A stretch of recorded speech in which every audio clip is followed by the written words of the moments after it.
Hello, hello, hello, and Shabbat Shalom. This is Rabbi Drew, and we are talking about this week's Torah portion, which is Parashat Miketz. Now, one thing I need to start off by sharing, which is that normally, in most years, in Parashat Miketz would actually happen the same time as Hanukkah, right? We got Hanukkah, except Parashat Miketz this year in 2020 is not during Hanukkah.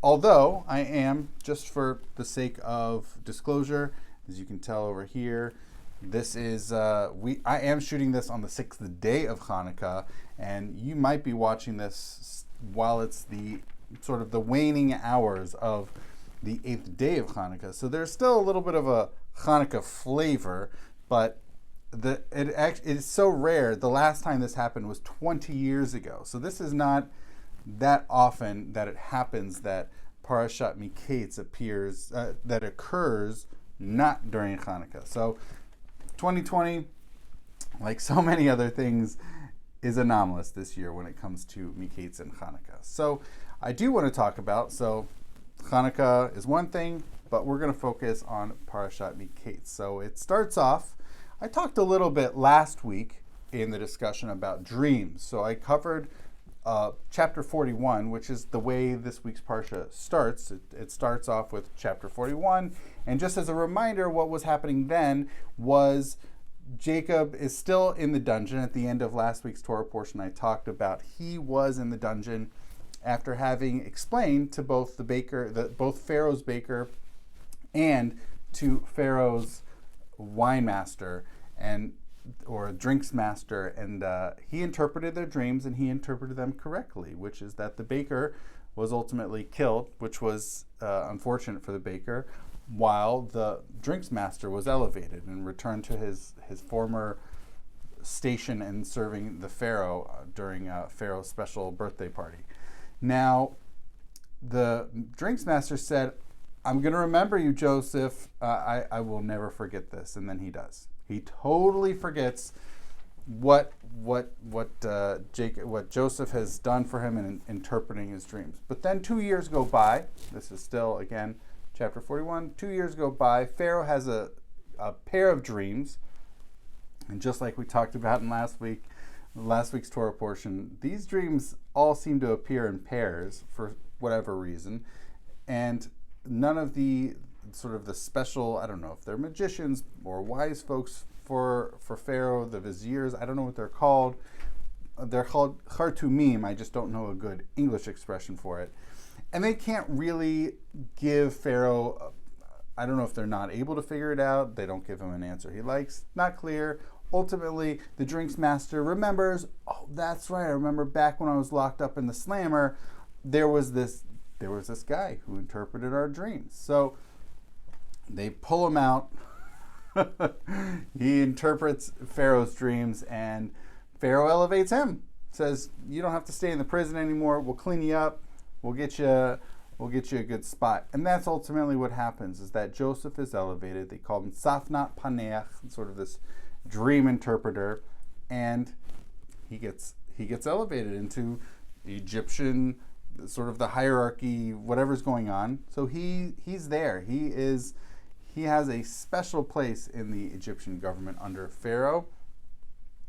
And that's really chapter 41. Now we get to what I want to talk about, which is chapters 42, 43, and the first part of chapter 44, which is very unfortunate. It's very unfortunate. Although I will say, for Joseph, this is actually, it really depends upon which perspective you want to take. From the perspective of Joseph, things go well, and he's able to manipulate things. He's able to cajole. He definitely is not the most straightforward person here. He's definitely got an interesting hand that he's wielding. But what happens with his brothers and his father is that there's a famine. There's a famine in the land in Israel where they are living, and there's just no food. They have money. They don't have food. And so they realize they need to go down to Egypt, so that's what they do, except not all of them. It's actually it's all of Joseph's brothers except for Benjamin. Now, he's never met Benjamin. He doesn't even know he exists, but all of them go down, and they ultimately ask for, they're trying to find food, but Joseph knows that they're his brothers, even if they don't know that he's their brother. So he acts cool, right? He doesn't jump out of his seat and rush over to them and give them hugs and scream excitedly. He's really excited to see his brothers, except he plays it cool. And he sends them off, but he says, I'll help you out if you bring your brother. Which is really interesting, because these brothers of his who have come are the ones who were not friendly to him, right? The last time he ever interacted with them, they said, "Oh, here comes that dreamer," and then they sell him off. They were not fans of him. I don't even know if they know that he's still alive, but they definitely were not friendly to him. It did say, what we saw in last week's Torah portion, is that he would hang out with Zilpah and Bilhah's. So if you remember, there's Rachel and Leah, two sisters, which Jacob marries, and then they each have maidservants. So Bilhah and Zilpah, so it says that Joseph hung out with those sons, like his brothers from the maidservants, but not from Leah. And he was, as far as we know, at the time, he was the only son of Rachel. So Leah's sons did not hang out with him. And it's not even clear that he really even had, sure, he hung out with those brothers, but how much did he really belong? And I think he felt really singled out and not really able to have, I mean, imagine that. You have all of these brothers and yet you feel alone. That must be really lonely, right? Such great opportunity for literally fraternity, for literally brotherhood, and have such a great family sense, and yet he only really, presumably he got love from his mother, and his father gave him this ketonat pasim, this special jacket or coat or tunic or whatever it was. So his father definitely found him to be special in his eyes, but gaining that same brotherly sense, he didn't have. Well, they come, and he says, well, I would like to see your brother, right? This other one that you left behind, your kid brother, your baby brother back in Israel. So ultimately they say no, but then times get tough. Famine's still going on. So ultimately they do come down and they bring their brother Benjamin. And Jacob is so excited, because who is Benjamin? Not just his youngest brother, but his only brother from the same mother, right? All these brothers he has from the same father, they're all half-brothers to him. This is an entirely full brother. And he also knows that after he was no longer there, Benjamin probably, who knows, could have gotten a similar treatment, because Jacob loved Rachel, right? Jacob loved Rachel. And because of that, Joseph got special treatment. Presumably, maybe Benjamin also got special treatment from Jacob, and presumably Rachel, because that was her only child at home. So that is something that I think he was really excited. He wept. He had to leave and go to his own chambers and he cried. He was so excited to see this full brother of his, who perhaps endured similar treatment by their respective half-brothers. It's really not clear, but certainly his loneliness was at an end. Imagine that. He finally being able to have this brother. Oh. And he already has a family. At the end of chapter 41, before this whole scene with his brothers, his half-brothers, if you will, before this whole scene with the half-brothers in chapter 42, he still gets married and has kids at the end of chapter 41. So it's not as if he has no one and he has no family. They're Egyptian family, yes. But now having Benjamin, his brother, full brother, is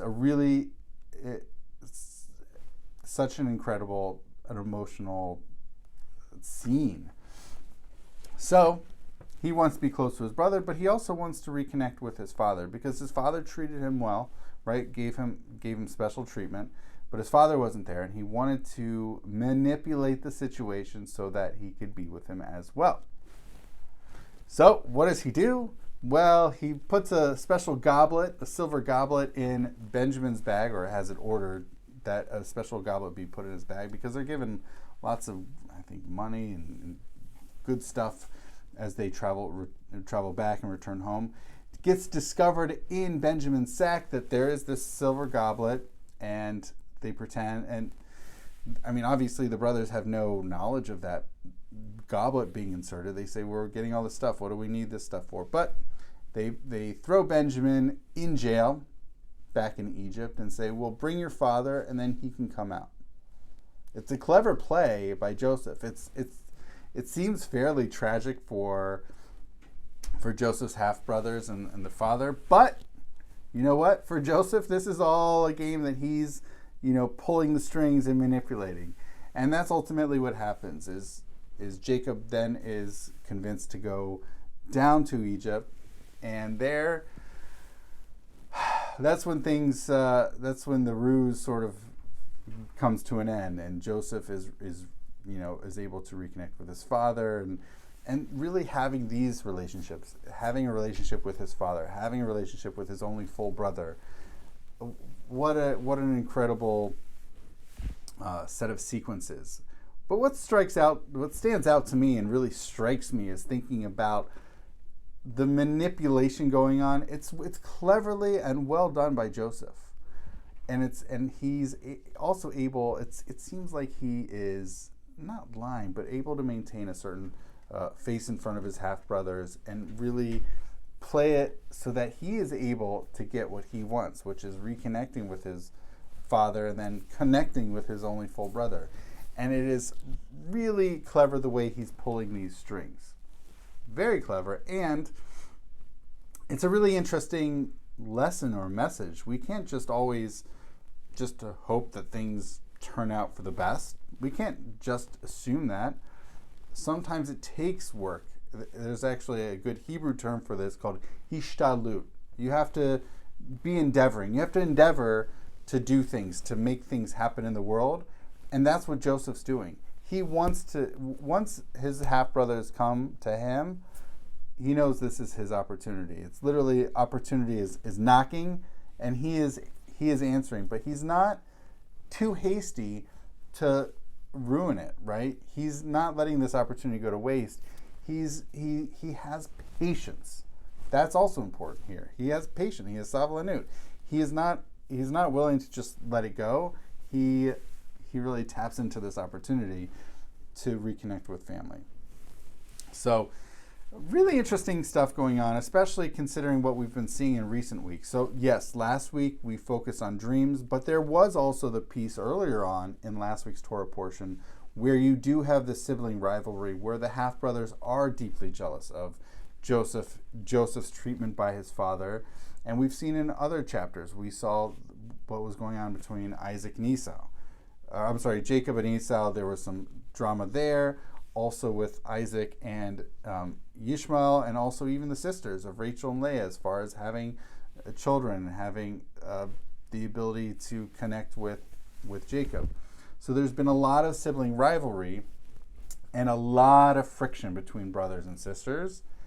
What we see here is just the opposite, right? And that's one of the things that really also comes to be striking and somewhat anomalous and standing out of this week's Torah portion, is that we have spent so much time over recent week's Torah portions, the Parshiot recently, of all this friction between brothers and one of sisters.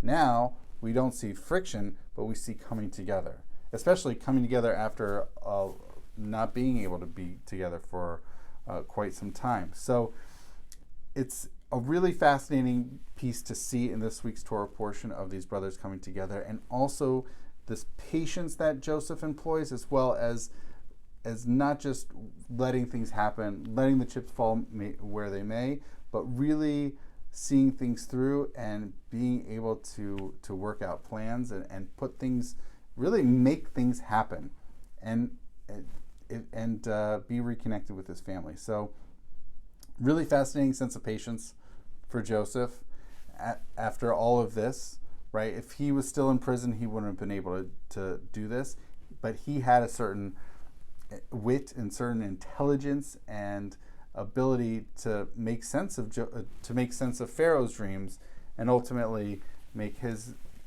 dreams really come true as well, from what we saw at the very beginning of last week's Torah portion. So I hope this was helpful in thinking about this week's Torah portion and the reconnecting of family in Parashat Miketz. And as Hanukkah is heading out, I want to wish everybody a happy rest of 2020. So thank you so much for watching, and Shabbat Shalom.